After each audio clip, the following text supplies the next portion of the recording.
In our previous videos, we explored how to use CSS masks to create unique, eye-catching designs and combine them with CSS transitions to add engaging visual effects. In this video, we'll dive into another popular CSS effect, the wipe effect. We'll begin with a simple horizontal wipe and then move on to a slightly complex variation. This is Optimistic Web, where we explore the world of CSS and front-end development, one step at a time.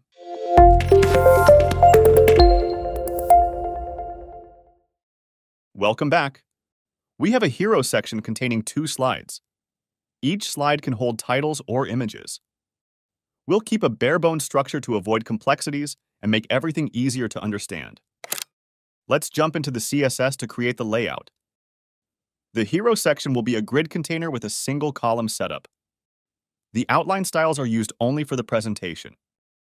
Then I'm assigning a unique background color to each slide so that we can easily differentiate their boundaries.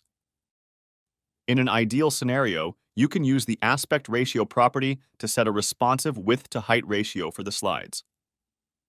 However, for this demo, we'll simplify things by setting a fixed height of 70 VH. The text align property is pretty obvious, and the align content will ensure the content stays vertically centered. If you don't know, we can now use the align content property with block-level elements without turning them into a grid or flex container. Now, there are several ways to overlap slides. You can position them using top, bottom, left, and right offsets, or use CSS grid properties to stack them. For this example, we'll use the grid area property to place every slide in the first grid cell. The starting position will align with the first row grid line and the first column grid line. Since the second slide appears later in the markup, it will naturally sit on top. Next, let's break down the process for today's mask reveal effect step by step. Since the second slide is on top, it will get the mask property to reveal the bottom one. If you haven't watched my previous video on CSS masking, I highly recommend checking it out. It covers the basics of CSS masks and how to combine them with images or gradients to create cool visual effects. So if we add a mask using a linear gradient, where the first color is fully opaque and the second color is fully transparent, it will create a blending effect between the top and bottom slides. The top slide will be visible in the first half, where the pixels are opaque, while the bottom slide will peek through in the second half because of the transparency.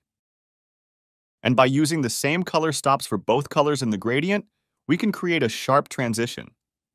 Like in this example, the first color stops at 40% of the mark, and then the second color begins at the same point, creating a clearly visible partition. As we saw earlier, keeping a distance between 2 adjacent stops creates a blending effect. We'll use the same logic to achieve the wipe effect we are working on today. If we move this gradient outside the hero section, the top slide becomes completely invisible, revealing the bottom one. In this case, the non-transparent part starts at -40%, and the transparent part starts at 0%. Since the entire section is covered with transparent pixels, the top slide remains hidden. Using the same concept, if we adjust the color stops to 100% and 140%, only the opaque pixels will be visible. This will reveal the top slide while covering the bottom one entirely. Let's circle back to clear up any doubts. We have 2 slides stacked on top of each other, with the mask applied to the top layer. Initially, the opaque part of the mask is positioned outside the left border, making the bottom layer visible. And as we move the mask to the right, the top layer is gradually revealed. To implement this concept, we'll first define 2 custom properties. The first property will control the position of the gradient, with an initial value set to 0%. The second property will define the blending size, determining where the 2 colors meet. If you're interested in a deep dive into CSS custom properties, I've got a detailed video that explains different ways to define and use them effectively in CSS.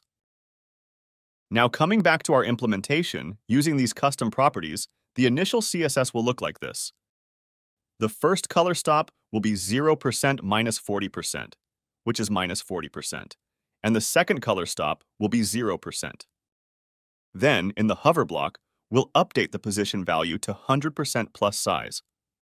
So what is happening here is that when we hover over the image, the position shifts to size plus 100%, effectively moving the mask all the way to the right. And the transition property smoothly animates this change. Now let's add images to the slides and see how it all comes together. Notice how seamlessly the mask moves from left to right, revealing the underlying content. The beauty of gradient masks is that we can easily change the effect by replacing the linear gradient with radial or conic styles. For instance, using a radial gradient with a circular shape transforms the mask into a circular reveal. Similarly, a conic gradient creates a clock-like effect. Now let's take it a step further and experiment with a slightly complex setup. The markup will remain the same for this second example, but the CSS will have some variations. This time, we'll create a mix of the blinds and wipe effects. In this example, the first color is fully opaque and spans from 0% to 10%. The second color has some opacity, ranging from 10% to 20%. The third color is 50% opaque, covering 20% to 30%. The fourth color increases the opacity further, extending from 30% to 40%. And the final color, with 100% opacity, stretches from 40% to the end of the mask. This creates an illusion of blinds, steps, or whatever you prefer to call it.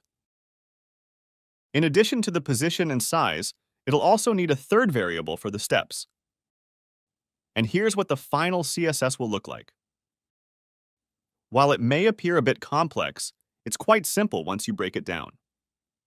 For the initial setup, the first color ends at -40%, followed by -30%, -20%, -10%, and the final stop is at 0%. Let's slow the transition down a bit to fully grasp the effect. Just like before, this isn't limited to linear gradients. We can switch things up and create entirely new animations by using radial or conic gradients. For instance, by switching to a radial gradient, we can set the shape to a circle instead of the straight lines we use in the linear style. It'll generate a ripple-like effect as if the content is being revealed in expanding waves. And if you're looking to take it even further, using a conic gradient opens up even more possibilities. With conic gradients, we can create effects that resemble a spinning wheel or a clock-like motion. These variations showcase how CSS masks and gradients can be combined in countless creative ways. If working with CSS gradients is new to you, feel free to check out my detailed video on creating seamless patterns with CSS gradients. CSS masks and custom properties are powerful tools that can be combined to create a wide range of impressive reveal effects, adding a unique flair to your website. Keep experimenting with these techniques, and you'll be able to bring even more creativity to your projects. If you enjoyed this tutorial, give it a thumbs up, share it with your fellow developers, and subscribe to stay updated. Share your suggestions or feedback in the comments below. Thanks for watching, and see you in the next one.